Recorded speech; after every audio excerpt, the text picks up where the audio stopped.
Buenos días, soy el doctor Francisco Larrondo, soy cardiólogo, trabajo en la clínica alemana y en el Hospital Pedro Hurtado, soy ecografista. Y hoy día les voy a presentar manejo antitrombótico del tromboembolismo venoso.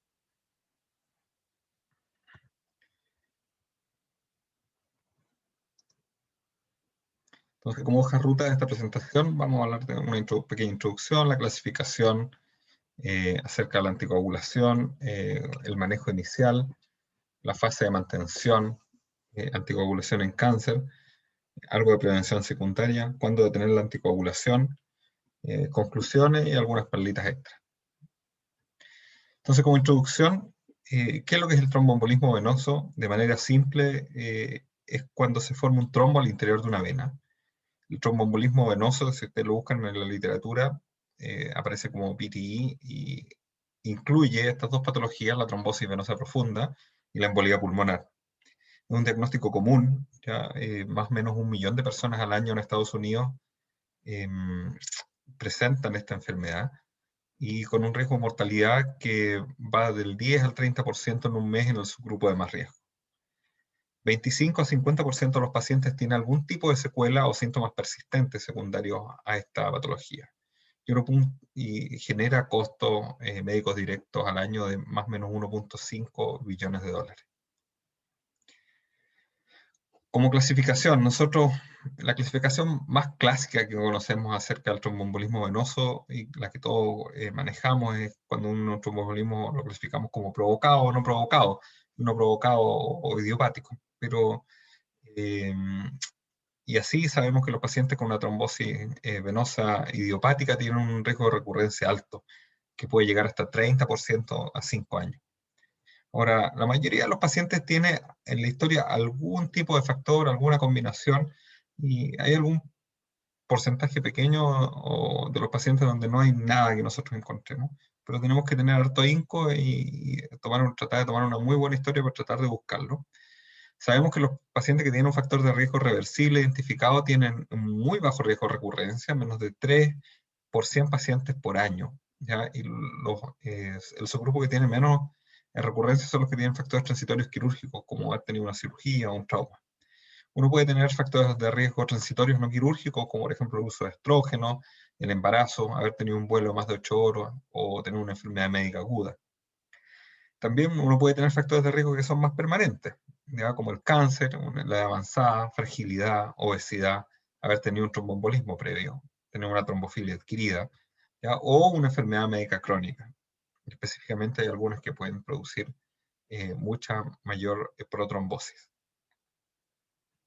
Ahora, las guías europeas recientes tratan de separar estos en factores de riesgo mayores, factores de riesgo transitorios o reversibles y factores de riesgo persistentes, ya que es más o menos lo mismo que estamos hablando. La Sociedad de Hematología Americana tiene unas guías del año 2020 donde separan los factores de riesgo como transitorios o persistentes, para tratar de hacer el asunto un poco más fácil todavía. Ahora, ¿qué vamos a hacer con la anticoagulación y la enfermedad tromboembólica? Actualmente la terapia anticoagulante es el estándar de tratamiento de esta enfermedad. Existe un subgrupo de pacientes con suficiente bajo riesgo como para no anticoagularlo. Y estos son pacientes que tienen una TDP aislada en venas distales o una embolía pulmonar subsegmentaria no complicada. Este grupo de pacientes en el cual nosotros no vamos a necesariamente anticoagular, es muy relevante tener un seguimiento clínico muy adecuado, ¿cierto?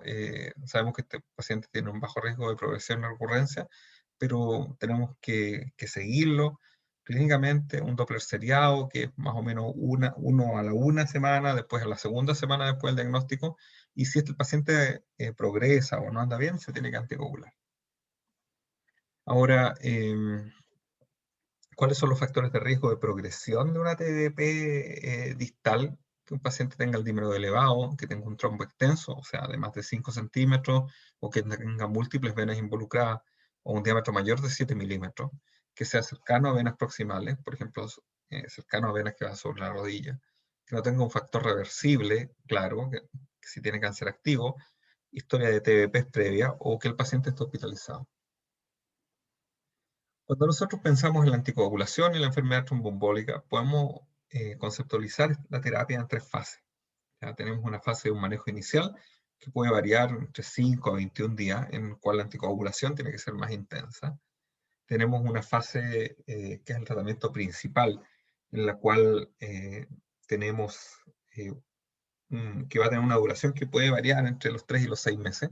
Y eventualmente podemos tener una tercera fase en la cual vamos a tener una terapia que se llama la prevención secundaria, que va más allá de los 3 o 6 meses, ¿ya? Y que podemos tenerla o no tenerla en un paciente. Ahora, ¿cuáles son los objetivos? Ya, en la fase inicial, el objetivo es detener la trombosis. En la fase de mantención, que es esta fase de 3 a 6 meses, que es el tratamiento principal, eh, es el periodo que tiene más riesgo de recurrencia, y la idea es eso, evitar la recurrencia, que el paciente se cure de esta enfermedad.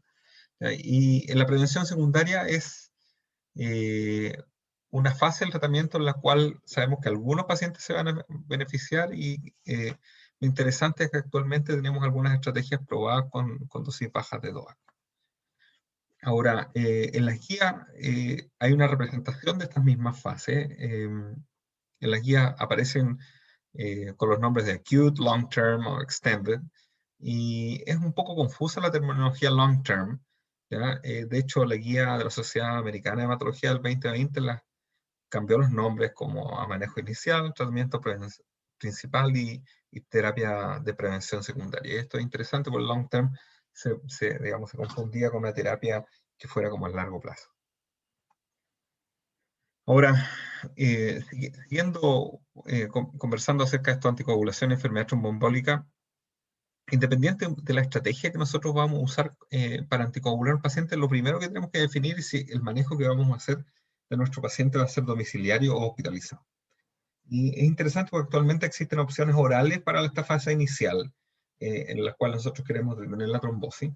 Eh, y también otra cosa que es relevante es que incluso en pacientes con embolía pulmonar, existen subgrupos de pacientes en los cuales nosotros podemos evaluarlo de manera ambulatoria. De hecho, aquí les dejo este paper aquí al lado, en los cuales en ciertos grupos de pacientes con embolía pulmonar nosotros podemos evaluar el riesgo, sabemos si el paciente tiene una buena opción de conseguir el anticoagulante y estar seguro que los va a seguir, y puede tener un seguimiento ambulatorio efectivo.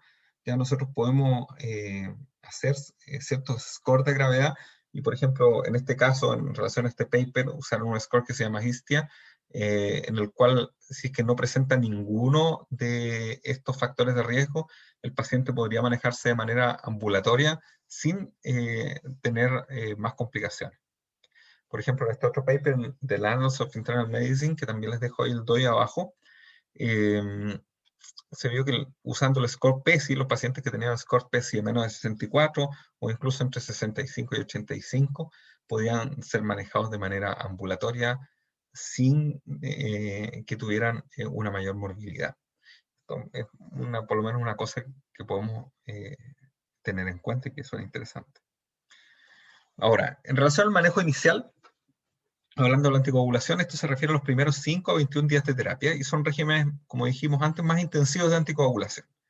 ¿Ya? Lo que más usamos habitualmente es la heparina porque tiene un efecto que es rápido, es titulable, ¿ya? Y solo en un subgrupo muy pequeño de pacientes podemos tener alergias o intolerancia a la aspirina, por ejemplo, como en el HIT. Sabemos que cuando usamos heparina bajo peso molecular tenemos menos riesgo de HIT, ¿ya? Pero los pacientes que lo hacen vamos a tener podemos usar fármacos que son, digamos, alternativos a la heparina. Como otra opción, y actualmente tenemos anticoagulantes directos que se puede usar incluso en esta fase, ¿ya? Y para esto, lo que se ha probado en los estudios son el rivaroxaban y el apixaban, en los cuales los estudios han demostrado que son útiles incluso sin un paso previo por heparina, ¿ya? Esto se llama una estrategia oral exclusiva. En cambio, los otros DOACs, el dabigatran y el edoxaban, ya requieren un periodo que va entre 5 a 10 días con heparina previo. Y hay una cosa que tenéis que tener mucho ojo acá, que por ejemplo estamos acostumbrados nosotros en ciertos subgrupos de pacientes más añosos, con clínicas disminuidos, ajustamos las dosis, y eso es la estrategia de FA. Y en este caso esto no se aplica acá. Y es súper, entre comillas, fácil pensar en que nosotros queremos darle un poco menos dosis de anticoagulante a nuestro paciente si pensamos que tiene más riesgo de sangrado, pero eso no está probado en este subgrupo de pacientes. para tenerlo súper en cuenta. Es muy fácil olvidarlo. Estos son los estudios en los cuales se probó los anticoagulantes en el tromboembolismo venoso. Ya como vemos, hay aquí, por ejemplo, el estudio Recover 1, Recover 2, el Einstein DVT, el Einstein PE, el Amplify y el Hokusai. Son estudios de altos N. El estudio más pequeño tenía 2.500 pacientes, el estudio más grande 8.200 pacientes. ¿Ya? Son estudios en los cuales se comparó con warfarina, ¿ya? Que tenía un tiempo en rango terapéutico bastante bueno, casi todo sobre 60%, ¿ya? Y donde los outcome primarios en todos los estudios fue comparable a warfarina. Son estudios de no inferioridad. En algunos estudios se demostró que la tasa de sangrado mayor era menor con el tratamiento anticoagulante, con nuevos anticoagulantes orales, que con la warfarina. Por ejemplo, el estudio Amplify y el estudio Einstein PE, para tenerlo en cuenta.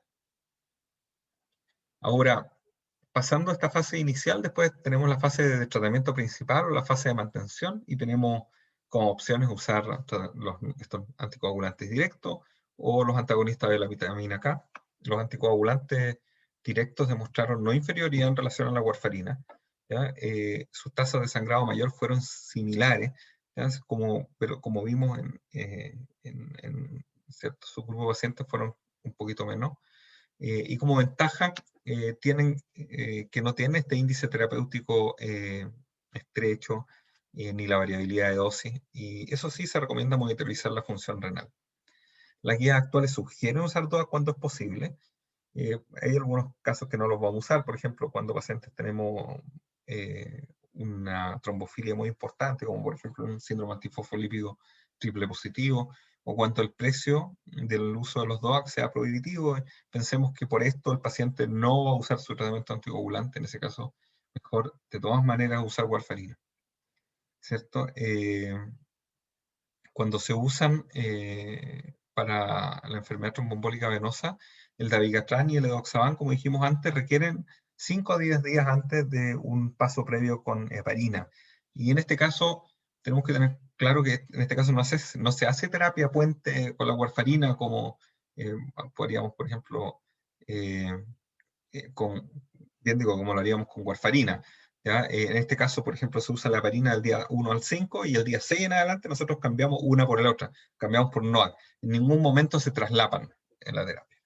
En el apixaban y el rivaroxaban se parte con una fase inicial que puede durar entre 1 y 3 semanas de una dosis más intensiva, y después se hace un ajuste de dosis, ¿ya? Para llegar a la dosis habitual.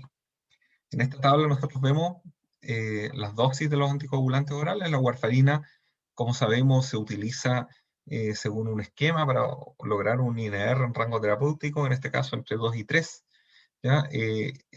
Las opciones de anticoagulantes directos son el dabigatran, el rivaroxaban, el apixaban y el edoxaban.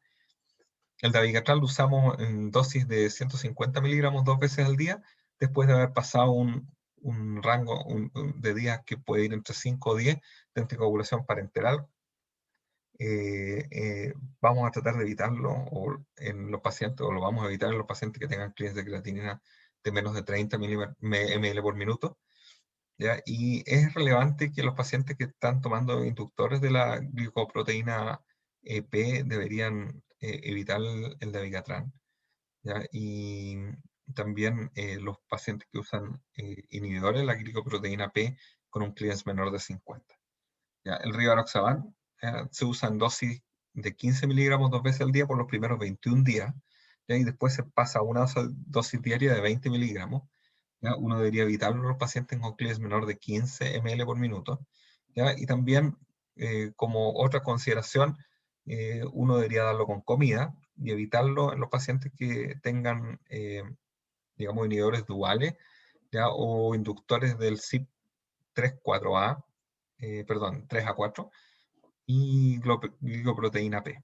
¿Ya? Y hay que usarlo digamos, con precaución en los pacientes que tengan inhibidores moderados de estos mismos. El apixaban se utiliza en dosis de 10 miligramos 2 veces al día por 7 días, y después se cambia a una dosis de 5 miligramos 2 veces al día. No está estudiado en pacientes con creatinina de más de 2.5, clearance que sea menor de 25 ml por minuto. ¿Ya? Uno, en los pacientes que están usando inhibidores del CYP3A4 y glicoproteína P, uno puede bajar la dosis en un 50%. Y debería uno evitarlo en los pacientes que estén usando inductores duales. El edoxaban se utiliza en dosis de 60 miligramos una vez al día, después de haber pasado por un rango también de entre 5 y 10 días de anticoagulación parenteral. ¿Ya? Se puede reducir la dosis a 30 miligramos una vez al día para los pacientes con clearance que van entre 15 y 50. ¿Qué pasa con el cáncer? Bueno, el cáncer es una patología que tiene un riesgo de recurrencia elevado cuando los pacientes presentan enfermedad tromboembólica. En la era pre-DOAC era más fácil. Lo que estaba aprobado era la perina bajo peso molecular. Lo vimos en el estudio CLOT y el estudio CATCH. Hay metaanálisis que demostraron un 40% de disminución del riesgo relativo de recurrencia usando perina bajo peso molecular versus warfarina. Hay que tener especial precaución en los pacientes que tienen mala tolerancia oral, por ejemplo, hay cáncer que producen mucha emesis, como vemos aquí en este plot de un metaanálisis en el cual favorece la perina bajo peso molecular sobre vitamina K. Ahora con los DOAC cambió un poco el asunto. El primer trabajo que apareció fue el trabajo Hokusai VTE Cancer, en el cual se usó edoxaban después de 5 o 10 días de alteparina por 6 a 12 meses, y se comparó contra la alteparina. Y el brazo de edoxaban tuvo menos recurrencia, pero más sangrado mayor, como vemos aquí en los gráficos. Este estudio salió publicado en el New England Journal of Medicine en el año 2018. Aparte está el estudio SELECT-D de rivaroxaban como terapia única versus alteparina, que demostró menos recurrencia de enfermedad tromboembólica en el brazo de rivaroxaban a los 6 meses, pero con un aumento de los sangrados clínicamente no mayores. La mayoría de los sangrados gastrointestinales en pacientes con cáncer fueron gastrointestinales. El estudio AMVTE fue un estudio de apixaban versus alteparina, demostró menos riesgo de recurrencia del tromboembolismo venoso a 6 meses con apixaban con sangrados similares. Y después este estudio se amplió en un estudio que se llama Caraballo, que también usó apixaban, que demostró menos riesgo de recurrencia de la enfermedad tromboembólica, es un estudio de no inferioridad, y no tuvo diferencia de sangrado en ambos brazos. Y como vemos acá, bueno, aquí salen más o menos los mismos estudios que les comenté, el Hokusai, SELECT-D, el ADAM-VTE y el Caraballo. ¿Ya? En total, el Hokusai, VTE y el Caraballo son los que tienen más pacientes, más de 1000 pacientes randomizados. ¿Ya? Y como vemos actualmente, con estos RCT, se está acumulando cada vez más evidencia como para el uso de estos anticoagulantes directos a los pacientes con cáncer. Ahora, en relación a prevención secundaria. Bueno, la prevención secundaria está basada en el riesgo de recurrencia.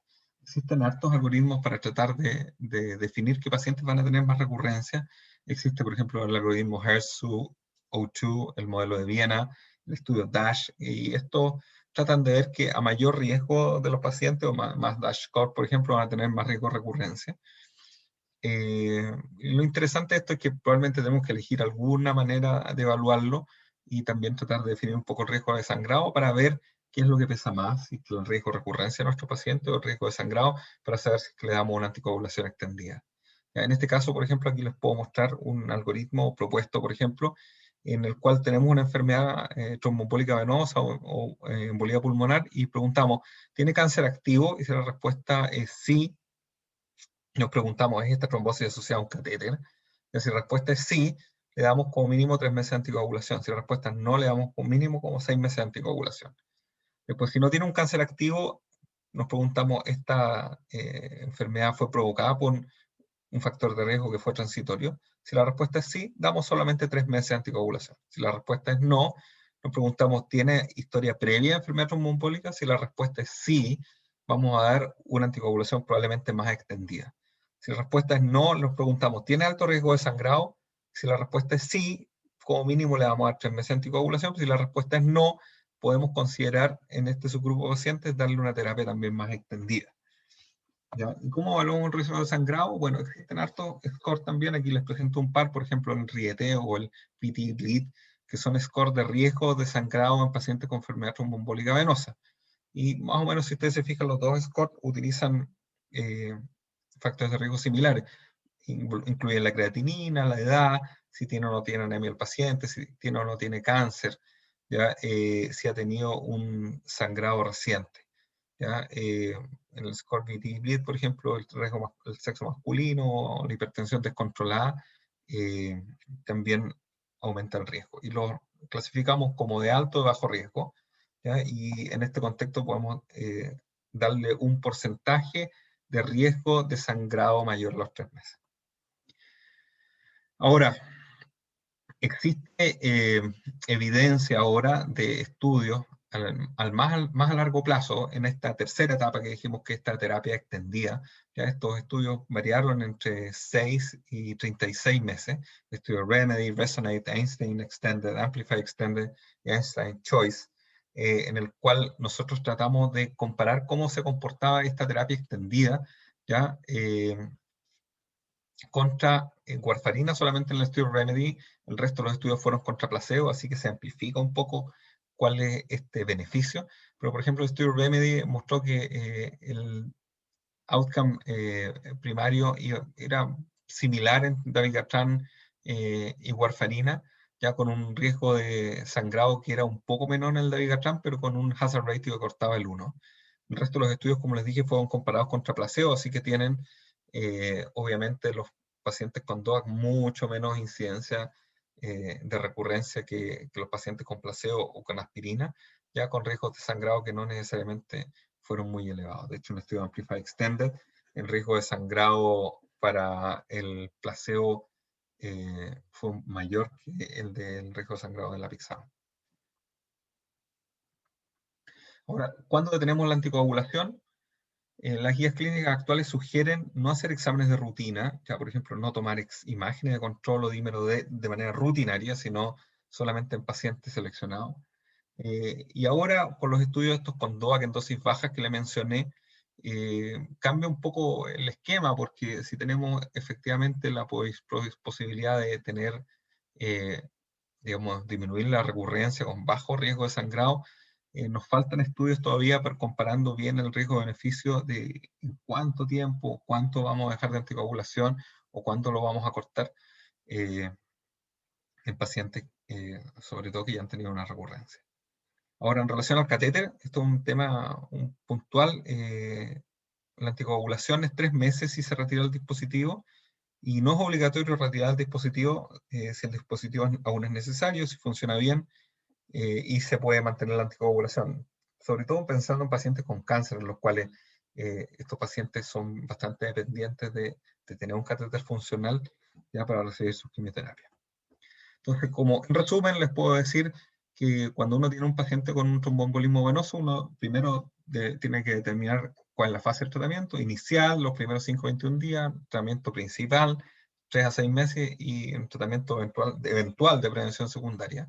Evaluar el riesgo de recurrencia, ¿cierto? Si es, por ejemplo, un factor de riesgo quirúrgico o transitorio, su recurrencia es muy baja, versus si un paciente tiene cáncer o trombofilia, su riesgo de recurrencia es muy alto.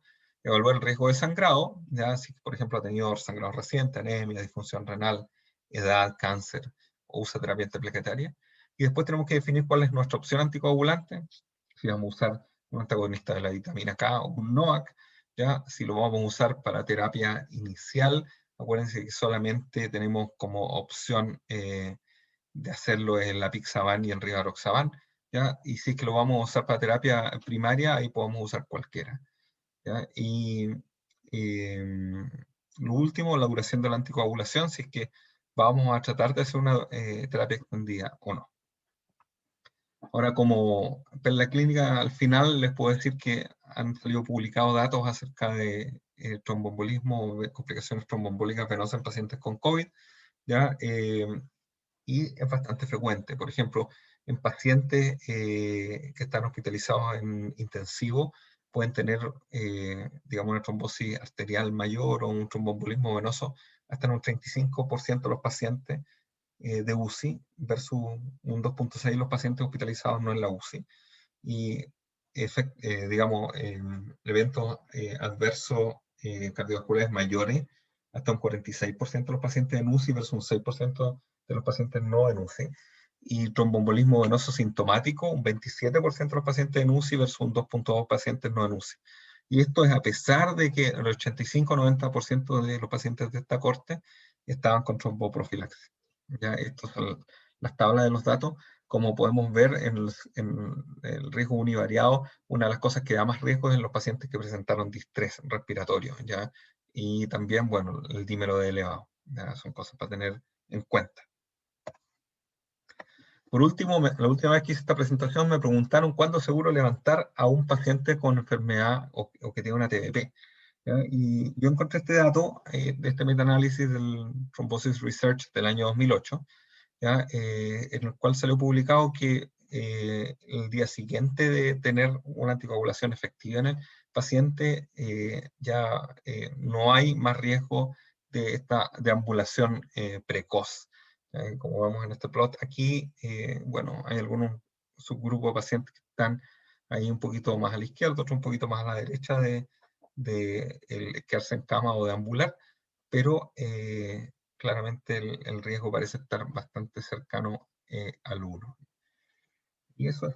Muchísimas gracias.